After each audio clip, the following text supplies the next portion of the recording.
Hello and welcome to the Smart Connections podcast and the Talk the Path podcast. My name is Anna Sanderlin. I am a warm-line facilitator for the University of Memphis Smart Center. The University of Memphis School of Social Work Smart Research, Training, and Treatment Center aims to provide evidence-based interventions for school-based mental health programming, increase access for school-based behavioral health programming in underserved areas, offer training on best practices in telebehavioral health, develop opportunities to research the use of technology in practice, and provide direct services to the state's most vulnerable populations. You can call the Smart Center at 901-678-1636. The University of Memphis Smart Center, in conjunction with the University of Tennessee, Knoxville, and the Tennessee Department of Mental Health and Substance Abuse Services, would like to present the Pathways to Behavioral Health Careers Project. The goals of the Pathways Project are to provide education and information on the various career opportunities in the field of behavioral health through presentations, increase interest in students in the field of behavioral health, provide opportunities for guidance with information regarding college, university programming that result in degrees for professions in the field of behavioral health, connect students with students in behavioral health programs and professionals in the field for further research. This podcast will feature students and professionals in the field to give a clear picture of the daily duties of these roles and how they help support their communities.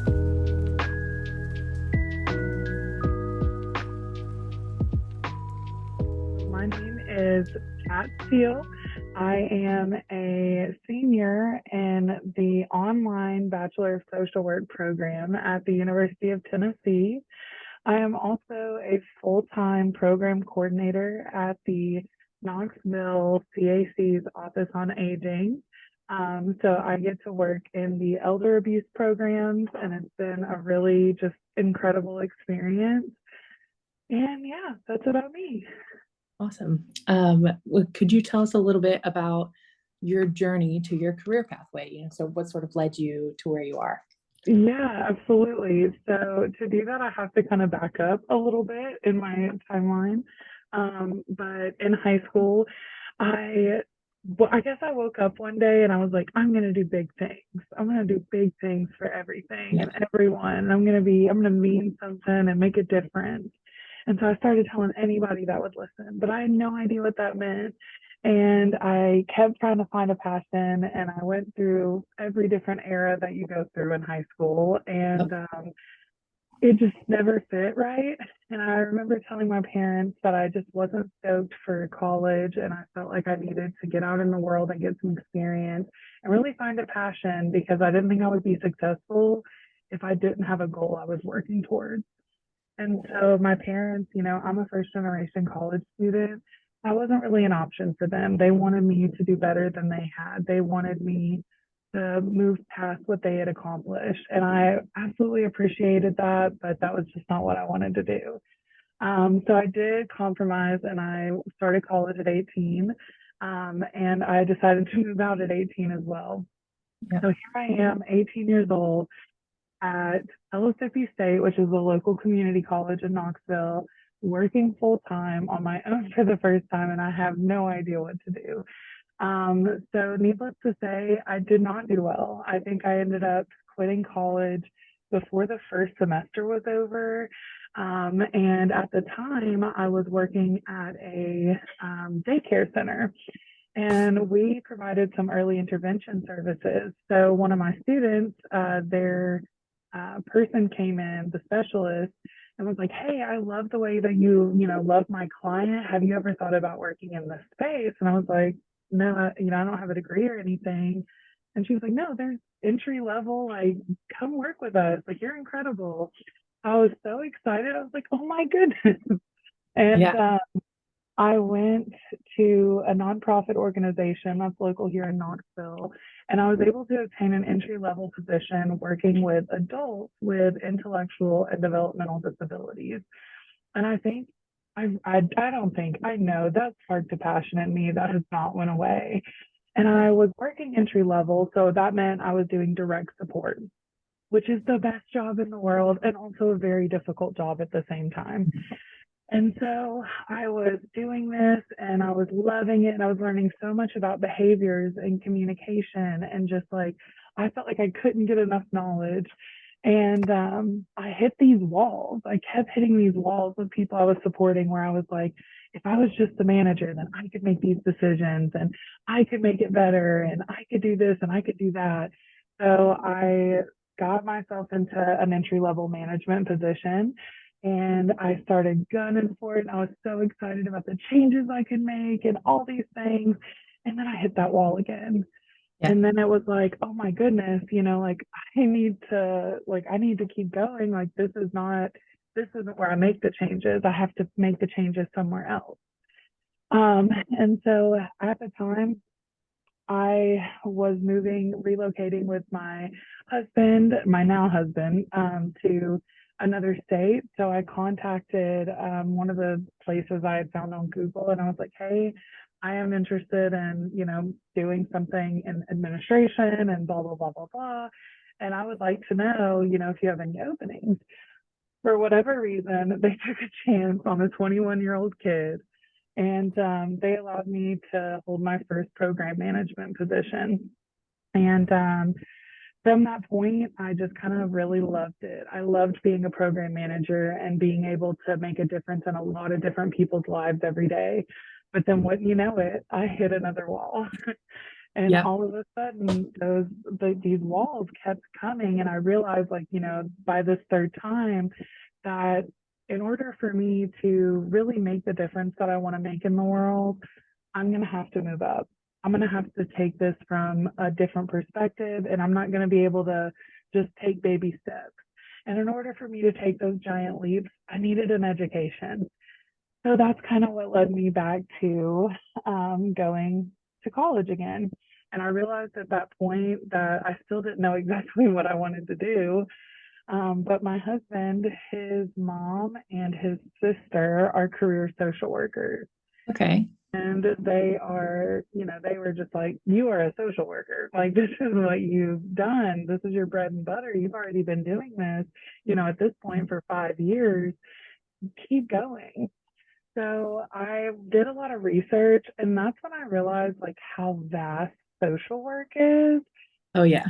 Yeah, I tell people all the time, like social work is really the business degree of humanities. Like, Oh my gosh, I've never heard that before. That's fantastic. Yes, that's exactly it. I'm forever going to use that to describe social work from now on. That's perfect. isn't it amazing? Because it's correct. If you want to do anything in a helping profession, social work is such a good Yeah. place to start. Yeah. I loved the way they viewed the world and they viewed people and the way they reacted to things. And it was so different from what I had experienced. And they attributed that to their career and their education and being a social worker. And I was like, I want to do that. Yeah. So I did that. And I have since moved into another program coordinator position, but now I'm working in community organizing. Whereas before I was working in like more like direct care and things like Mhm. that. So it's just opened up this whole world for me. I love that. It's interesting to hear you talk about this because I didn't have quite the same like experience going into college. I went into college knowing, I mean, both my parents had been to college, and they weren't, pushing super hard for me to go to college, but I went in with my own mindset of I have to do this. This is like they pushed so hard for it in high school. Like I had to do this, something I needed to do. And I really did not know what I wanted to do when I got in there, but I got in there and you start to beat yourself up a little bit. You're like, you have to finish, you have to finish. And so I did. I graduated last year with my degree in social work. But it's interesting to hear someone's take who, you say you didn't know what you wanted to do. And so you took that time. And I think that's so powerful for so many people because so many people get stuck in that rut of if they never went to college, they're never going to go to college. Or if they, went but couldn't finish, then, they have a lot of those barriers. And I think it's really powerful to hear that, you can take that time. You can start and stop and restart and finish and find things to do even if you don't have that college degree because obviously you have made a little path for yourself even though you haven't finished your degree yet, and I think that's incredible. I love I that. also, oh, sorry, Anna. No, you're good.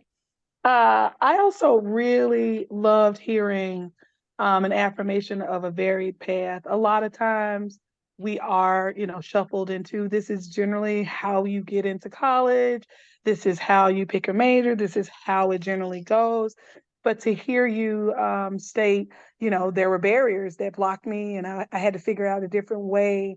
I had to figure out different resources. I had to figure out a different, set of things that kind of fed me. And then you also still maintain access to individuals who kind of provided a light and a guide for something that they saw in you. And I think that's super important for people who either don't have individuals who've already been to college, or people who have folks in their life who are, like Anna said, hardcore about, you going along one path. It's really great to get stories out that show there's no singular way forward.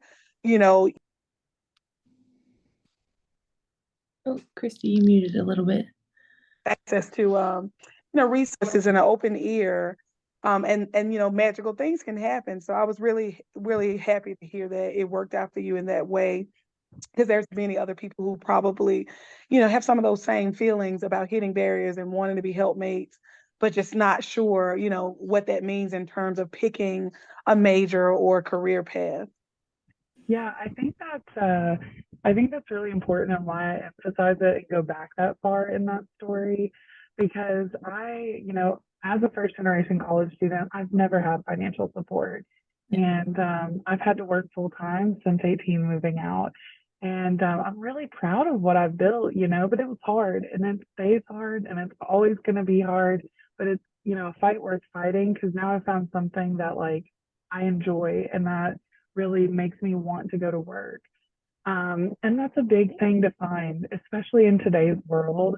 Yes. But at the same time, like, I just think it's so important for people to know that even if it seems impossible, or you don't have that person or any kind of support financially or anything like that, that you can still make a path for yourself. And that's what's so beautiful about behavioral health, is there are endless paths to getting to a place that helps other people, helps you, and provides you the life that you deserve and you want to have.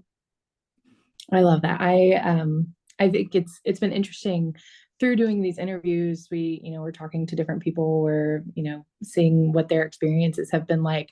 And so we've talked to now you as a bachelor's level student who, you already have your sort of your foot in the door of what you want to do and what you're like leaning towards. And we've talked to PhD students who are, like in the social work field, but not clinically inclined.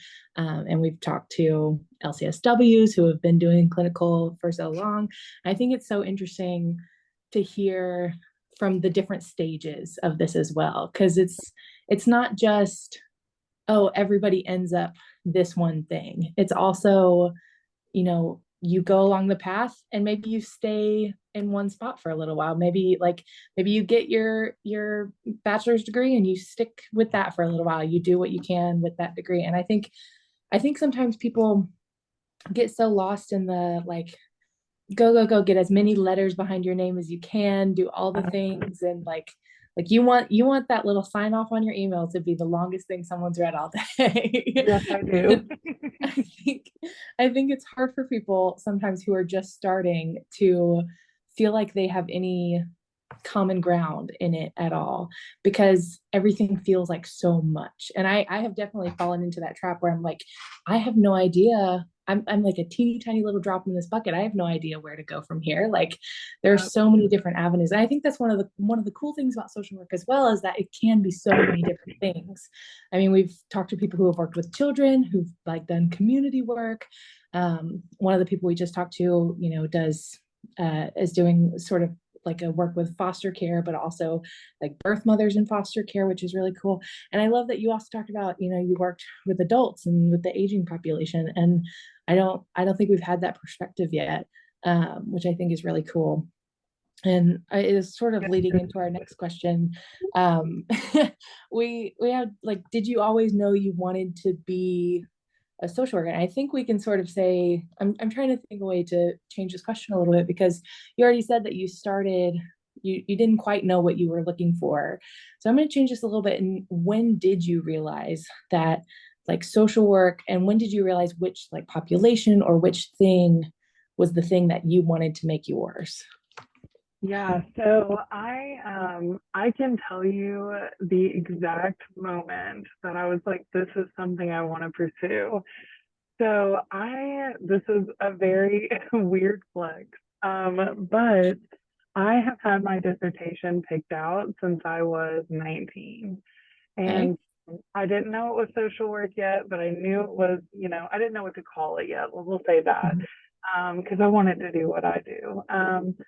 But I was sitting working with the people that I support, and I've worked a lot with behavioral support. That has been most of my experiences with behavioral support and working with highly behavioral individuals and people with severe mental health issues. So it's something that I've been very passionate about. I could talk about behavior for days and days and days. Yeah. Um, and so I'm working with these individuals, and the person that I was working with was nonverbal, and they had experienced some extreme trauma, and they were had been caught in that hospitalization loop where they were going from mental hospital to general hospital back to Mhm. mental, and there's no way to ever find a baseline. So he had Yeah. spent the last year and a half on an intake unit, just fully um, like fully by himself, isolated, because he was so dangerous. And so he came to us, and I was working with him, and I was just going through a lot of things, and I was spending a lot of time with him because I wanted to support the staff that were learning him, and I wanted to learn him as well so I could provide better services. And I started noticing some of his, kind of nuances, like the nuances about his personality, and, kind of noticing how he does his day and things like that. And I started reading up on his, his diagnoses and things like that. And it kind of hit me where I was like, why, how do we know that this person who is autistic and has all of these mental health diagnoses, how do we know that this person who is autistic um, is going to present mental health disorders the exact same way as someone who is not Yeah. autistic? And so I started researching that, and that research doesn't exist. Okay. We say that people with autism have brains that function differently than ours, but we Mhm. treat their mental health crises the same way and Wow. based off the same criteria. And that doesn't make sense to me. And so it was at that point that I knew that was a question that I wanted to research and I wanted to find out. And that's really was the moment when I just knew that this was the place I was going to be. I love that. That's so incredible.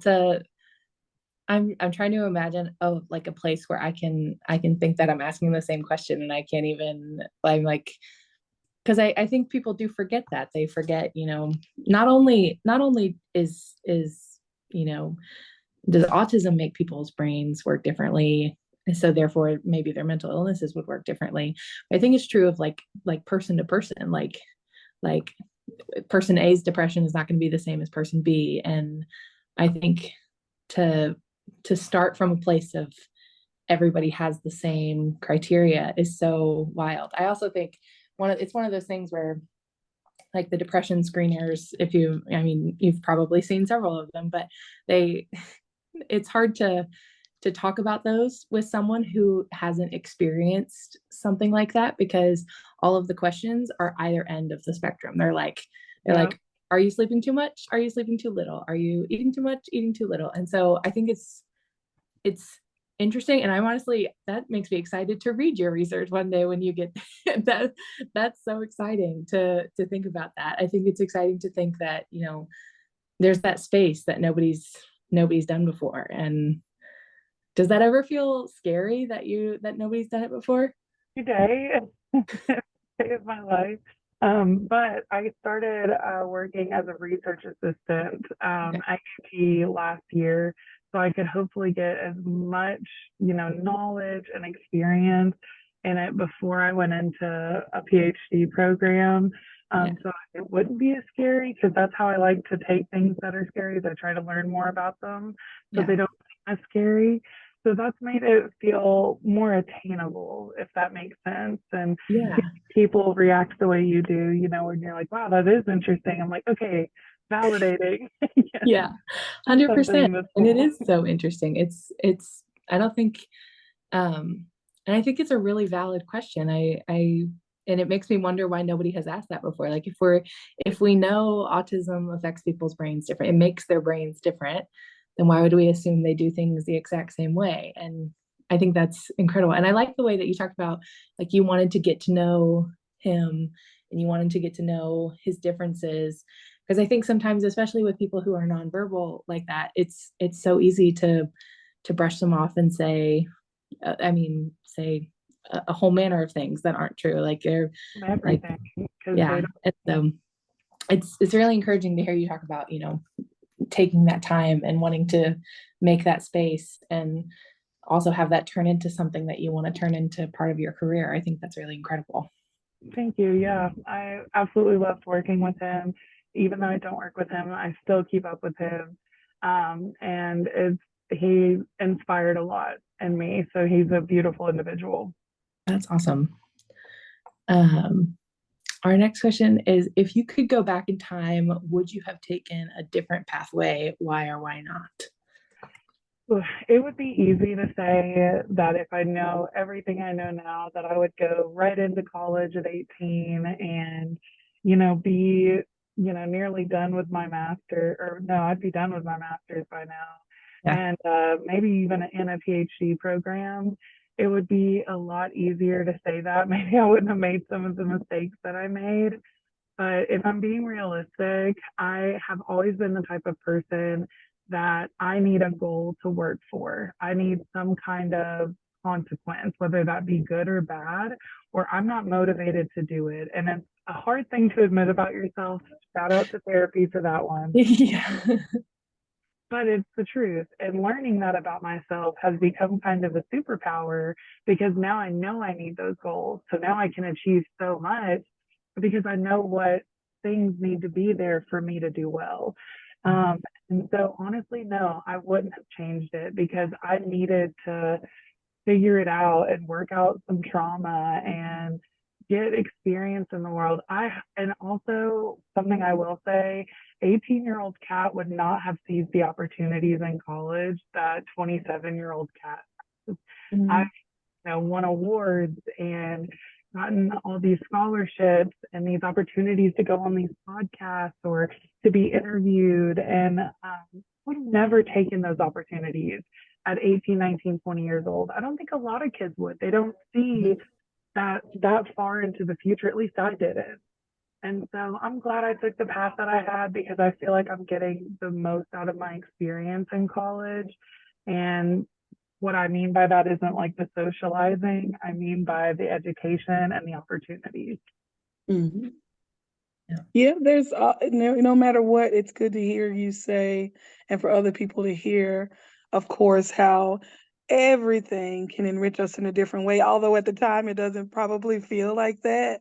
And then it's really good for people to understand that something may have, ventured off or not worked out in a particular way, but there's always options, there's always another road, and so that feeling of being overwhelmed or that in your current moment it's endless and there's no way out, that there is, so it's so awesome to hear you say, my path is my path essentially, and it's made me be able to take a better set of chances and have advancement far beyond what I would have gotten had I had, a different path. And because I talked to many people who kind of felt like they, I guess, just kind of sat in one spot too long trying to figure things out, or they felt like they were behind the eight ball because their peers may be in a different place. And I always tell them, like, your path is your path. It's made you who you are. You're here in this moment. You're connected to people who are either like-minded or who believe in what you're doing, and they want to see you advance or they want to promote you in different ways. So it's really, really great to hear someone add to that and be able to, let other people know that, it's never too late to do anything. And where you start is not as important as where you either are or where you finish. So happy to hear you say that. Yeah, I think it's very true that a lot of times the path that we need to take is very, very different than the path that is like set up for us to take. So like Oh, yeah. it's so very often, you do high school, straight into college, straight into master's, straight into PhD, straight into work or research, or, you know, however many of those steps you get to where your final thing is. And I think it would have been really, really nice for me sometimes, I think, to hear, you don't have to go straight into college. You don't have to follow this set path. Like this, someone else's path does not necessarily mean it's yours. Like just because their path worked for them does not mean it's going to work for everybody. It's like a diet. Just because this diet worked for somebody does not mean it's going to work for somebody else. And I think that's so important for people to know. So important for people to know, because you get so caught up in the numbers of things, how many years it took you to finish, and how just so many things. It's like reading job descriptions, and they want you to have a bachelor's degree but also 5 years of experience and all of these things, and those numbers are so unattainable, and Yeah. they may work for somebody, but just because that sounds like something you don't have doesn't mean you're not qualified for that position. I think is something that I think I have needed to hear. And so I think it's incredible to hear just that, you have your past, and you like I agree with the, not taking chances when you're so young. I think there are probably a lot of things that I didn't do early in my education that I very easily could have, just if I had just a little bit more, you know, I don't know, a little bit more of grown up Anna's brain. I think it's like if 18-year-old Anna had a little bit of 23-year-old Anna's foresight or hindsight, it would have been great. But it doesn't work like that. So, but I like hearing that, you had those, if you had had those opportunities then, you wouldn't have taken them because you didn't have the experiences you have now. And Right. you didn't have the like all of the work experience and all of the life experience and all of the personal interactions that you've had up to this point. So it's definitely it's this is I'm so excited for people to hear this. This is going to be so great. Hey, I'm excited for them to hear it too. So our final question is, what would you suggest to young people who are trying to identify whether or not a possible career in the behavioral health field is right for them? And I feel like this goes without saying because of the rest of the things I've said in this interview. Get a job in the field, do something in the field. I'm not saying to delay college or do anything outside of what your own path looks like, but get a part time job, volunteer, do something. If something interests you and you're that young, seriously take the time. And I know that everybody hears that. I remember hearing it so much like, you're young, now's the time to take those chances. But that is the truth. Before life hits you, take the time to just figure it out, meet with somebody. If anything, meet with me, like I would be happy to talk to anyone that has interest in it. But if you think you might enjoy working in behavioral health, I think it's worth at least pursuing in some avenue. So my advice is to find an avenue, find a part-time job, a full-time job, find somebody to meet and have coffee with you that's in the field, watch some of these podcasts, any of the things that you can do to just get more information and really figure out if that's something you want to do.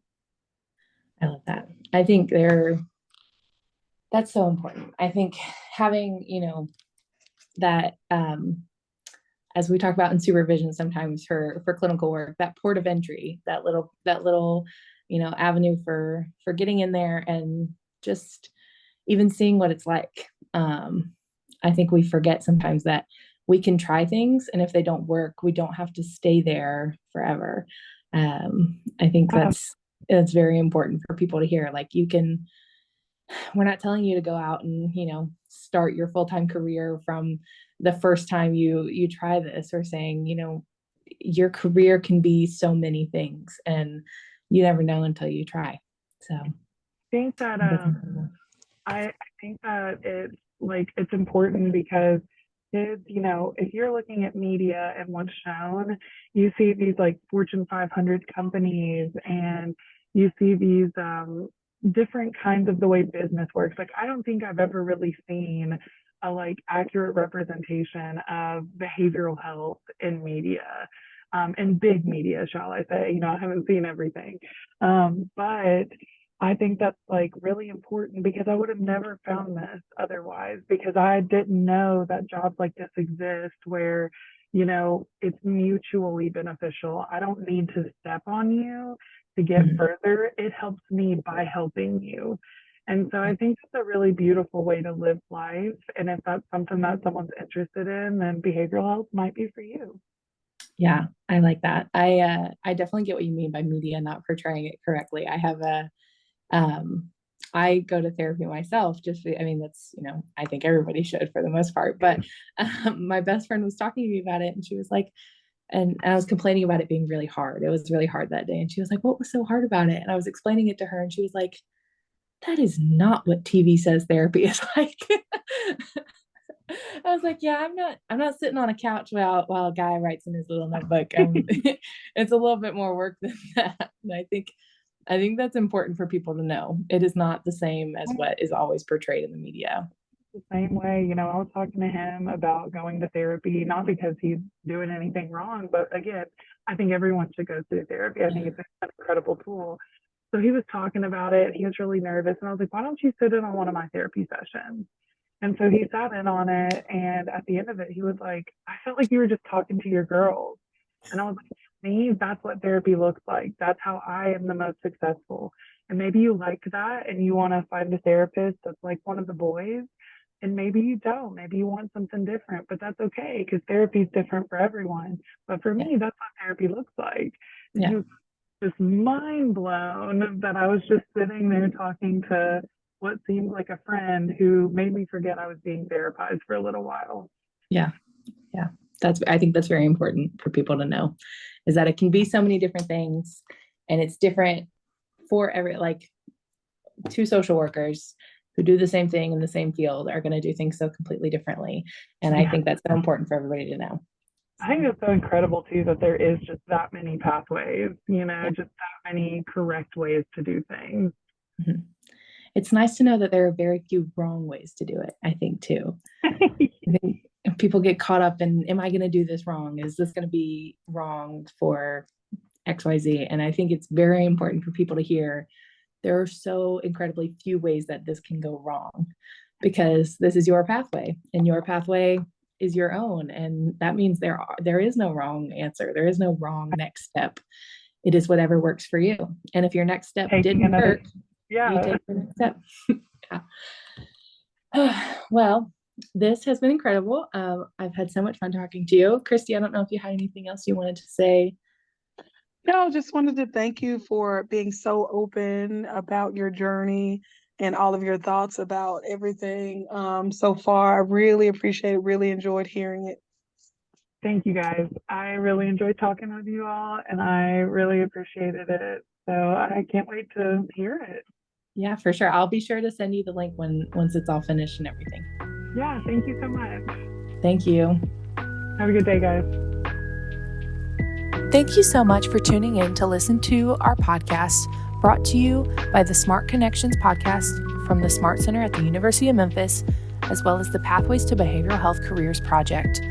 If you or anyone you know needs any information from the Smart Center, please contact us at 901-678-1636 or email us at smartcenter@memphis.edu. You can also learn more about us at our website, memphis.edu/smartcenter.